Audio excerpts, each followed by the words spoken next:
जिसे नाम रुदल सिंह, छोटा सा पुत्र जिसे नाम इंदल कुमार, हाफिज को नाम अमरजीत कुमार और बेटी की नाम कंचन कुमारी।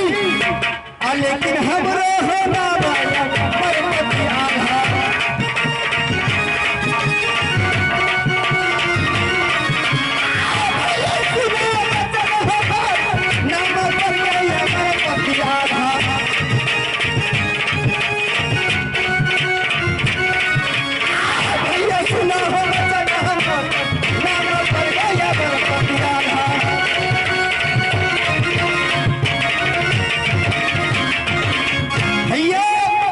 जब से मैंने अपने राज दरबार को अंदर आता हूँ, ना जाने ये मंत्री न कुंवर आई राज दरबार को सुनसान छोड़कर कहाँ चला जाता है। अरे ओ मंत्री न कुंवर आई,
क्या था ना रे?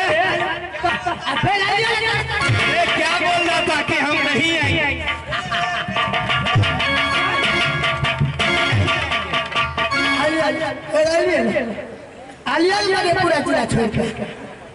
लेकिन तूने अच्छा पहले रुको पढ़ना क्या चीज 5 साल से बाकी था, पहले गोड़ लगा माली अच्छा पहले पढ़ना अकाले हमरा नहीं मन क्यों, क्या हो गया यहाँ? कौन चीज का दिक्कत है? बड़ी दिक्कत है, चाय दे छा पान नहीं दे छे। अरे आज पहला रात था, समझ गए ना? तो दुकानदारों सब को चंदा लगा के बीमल भेजता। अरे कल से फ्री रहेगा, जिस दुकान में खाओगे ना। चंदन जी मालिक हम जा छिया। कहाँ जा रहे हो? हम जा रहे छिया। कहाँ जा रहे हो? हम सूरीला भोजपुरी चैनल में जा रहे छिया। अच्छा, हमरा रोको मालिक, हम जा रहे छिया। अरे जा रहे छिया तो खेले तो जा रहे छिया। देखो मंत्री न कुमार आई, सबसे पहले राज दरबार का समाचार करके सुनो। आपका भाई अच्छा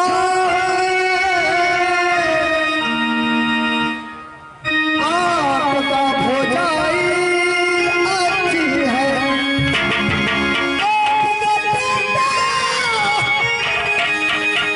अच्छा आपका बेटी अच्छी है। शाबाश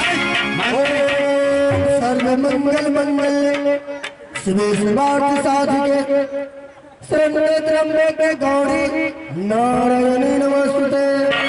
तू पंडित जी कब से हो गया रे? और पंडित जी के साथ अच्छा, निसिहारा वाला पंडित जी। गलत है।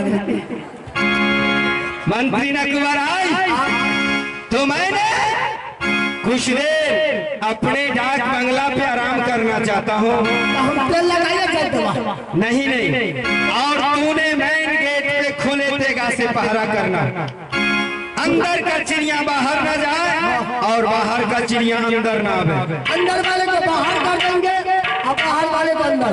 क्यों? पुरनका के निकाल के लड़का बिठा देंगे। और एक बात और है, तुम्हारे घर से मेरे मोबाइल पे टेलीफोन आया था। कौन चीज के लिए? तुम्हारा जो छोटा लड़का है उसको तबीयत खराब हो गया है। तुम्हारे घर वाली ने हमारे मोबाइल पे फोन किया था। अरे बोल रहा था पेट खराब हो गया है। पेट खराब है? हाँ हाँ। और मुर्गियों के हम पास लिए कहल ले है। मालिक बोलो बोलो। मुर्गियां तो नहीं ना कहने रहे हो कि 3 किलो मरचा लाइन के अकरा हॉल से पीस के आधा बउआ के पिया दी है, आधा हमको बोल रहा है रे? तोरा देखिया तो ऐसे बोल रहा है मतलब तोरा बात नहीं छिया। अच्छा, उधर घूम के बोलो। पहले गांव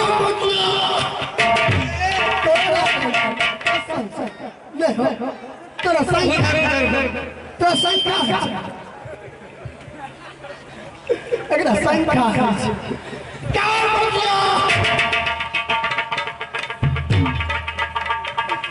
साढ़े 3 किलो मिर्चा एकरा हॉल के पीस के सोहरी चौक से आन लेते। अच्छा अच्छा, अकरा हॉल के पीस लेते, अकरा आधा बउआ के पिया देते, आधा गाड़ में लगा देते। ये कौन सा दवाई है रे? ये आयुर्वेदिक है। इससे तो मर जाएगा बच्चा। आयुर्वेदिक हम लोग के मेरे बाबू पहले का जमाना का दवाई है। हाँ पहले जमाना। अच्छा ठीक है मंत्री, तो मैं आराम करता हूँ और तूने मेन गेट पे खुले तेगा से पहरा कर। ठीक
दरबार खोलो।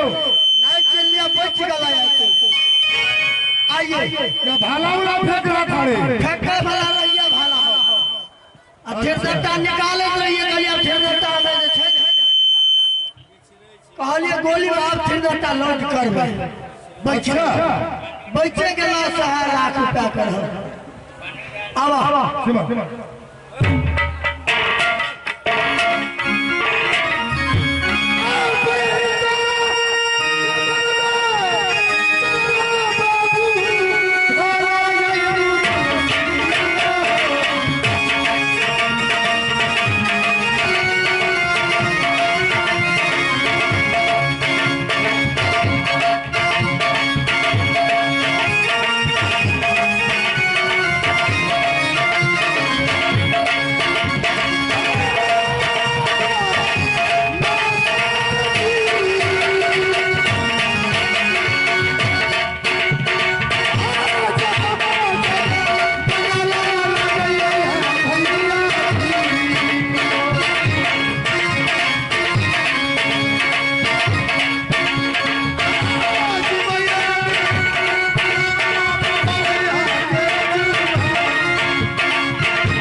हेलो पंडित हेलो आज तो कल चल रे हरामजादा, ठीक है देखिए सोच समझ को भाला फेंकना चाहिए। हम अनहार में फेंके वाला रहिया। अच्छा तू बोली तो लगन फटा दक्षिण बात तो सही है। बड़े भाई साहब कहाँ है? अभी दरबार में बैठा था। दरबार में है। आइए बात का फैसला करिए लगन और बात है दोनों भाई आए छो। सबसे पहले अपन घर छड़ावा। घर चू रहा है। हाँ घर छुए छो। हो सकता कहीं नीचे हो गया होगा ढलाई में। खपड़ा दा दो हम कहते नहीं है मालिक के पैसा कहीं दिक्कत है।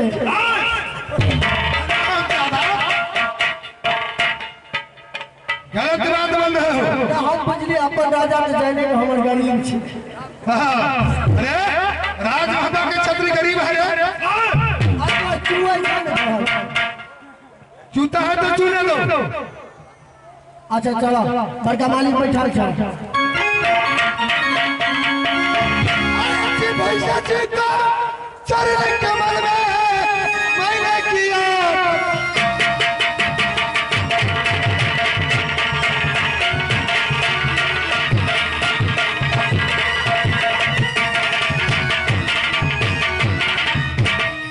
भैया जी के चरण कमल में मैंने किया प्रणाम। ऐसी खुशी बरसा जैसी के दीजिए होगा मुझे।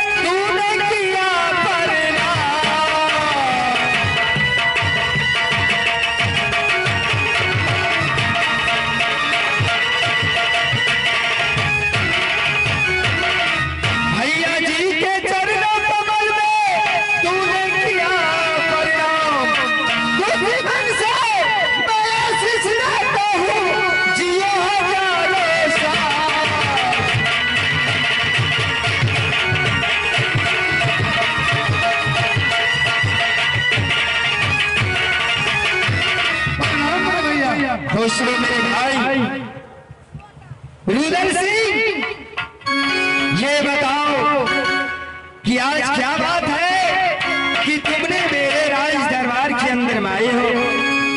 बड़े भाई साहब, आप तो जानते हैं कि रुदल सिंह वो जंगल की शिकार करने वाले, जंगल में समय बिताने वाले हैं। किंतु आज कुछ बात है आपसे। ऐसे क्या बात है मेरे भाई? बड़े भाई साहब बोलो। राज महाबा में क्या लड़का है? क्या चीज? राज महाबा के अंदर में कितने लड़का है? 2 लड़का है। कौन कौन? एक इंदल कुमार और दूसरा अमरजीत कुमार। बड़े भाई साहब बोलो रुदल सिंह।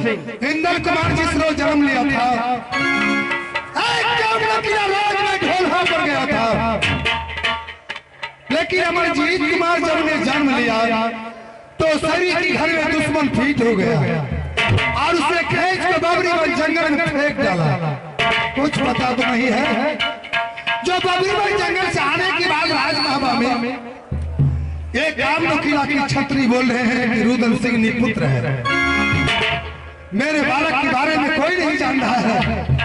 अभी तक जान रहा है कि रुदल सिंह निपुत्र है। मैं चाहता हूं कि अपने पुत्र का उपलक्ष्य में राज महाबा में 14 कोस लंबा 12 कोस चौड़ा मेला लगा दूं और हर किला में पत्र खिला दूं कि अमरजीत ने उसे उछल में राज महाबा में मेला लगा है। क्यों नहीं मेरे भाई रुदल सिंह? अगर तुम्हारे दिल में ये अभिलाषा लगा है तो क्यों नहीं अभिलाषा को पूरा किया जाए? लगेगा मेरे भाई साहब, क्यों नहीं? राज महाबा में मेला लगेगा, लेकिन उस मेला के अंदर में हमारे भी शर्त है। सर? हाँ हाँ रुदल सिंह, ऐसा कौन सा था मेरे भाई साहब? मैं इसी शर्त पे आदेश दे सकता हूँ राज महाबा में मेला लगाने के लिए कि राज महाबा में मेला लगेगा, मेला के अंदर में रुदल सिंह तुम नहीं जाओगे। मेला के अंदर में रुदल नहीं जाएंगे? और इतना बात नहीं, इंदल कुमार भी नहीं जाएगा, इंदल भी नहीं जाएंगे और अमरजीत भी नहीं जाएगा। कैसे बातें कर रहे हैं बड़े भाई साहब? जिस बालक का उपलक्ष्य में मैं मेला लगा रहा हूँ, क्या वो बालक मेला नहीं जाएंगे? कदापि नहीं। और उस मेला का जिम्मेदारी भी तुमको लेना होगा। अगर उस मेला के अंदर में कुछ हो जाएंगे तो उसका जिम्मेदारी तुम रखोगे। बड़े भाई साहब, ये बहुत लंबे कहानी की बात सुनाई कि राजमहबा में मेला लगेगा, लेकिन राजमहबा के छत्री लोग नहीं जाएंगे। ये शोभा नहीं दे रहा है। केवल रुदल के आदेश दीजिए। नहीं रुदल सिंह, मैं ये आदेश नहीं दे सकता हूँ।